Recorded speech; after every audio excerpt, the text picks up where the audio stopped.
One of the first places you want to look into before going into Haiti is the Haiti Chamber of Commerce. It is a fascinating roadmap on how to get into Haiti. There's a lot of investors, there's a lot of individuals, attorneys that are in the Haiti Chamber of Commerce, especially in Florida, that could give you directions on how to get in. For example, how to incorporate in Haiti. On average, if you want to incorporate in Haiti, you need about $3,000 to incorporate between attorney fees and state fees and all the other stuff. A good attorney will charge you on average about $3,000 to register in Haiti.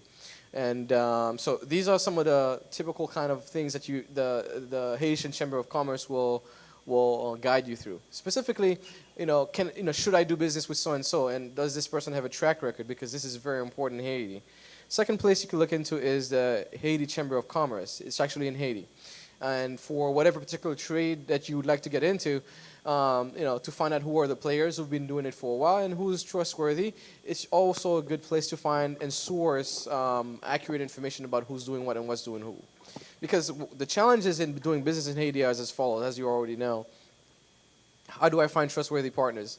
More than likely, there are some of you that are currently in this room that have probably invested some money in Haiti through friends or family, but got burnt because the mentality is that, okay, we're thinking about just getting the money for now and not worrying about the long-term relationship that exists and that can be fostered with what we're bringing in. So those are some of the challenges that people face when they actually think about investing in Haiti. The second issue is security. As you already know, the challenges with security.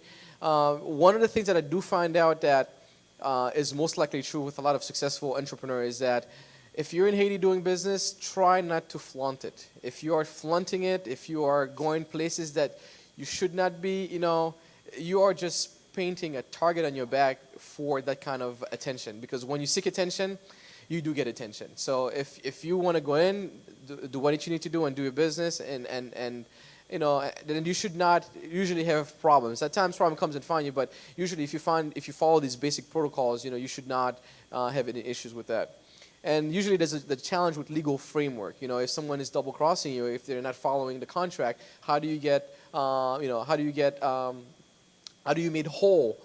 For challenges like this. So those are some of the challenges that exist. So by networking through these various chambers, you are saving yourself a lot of challenges and a lot of headaches that could be ensued later.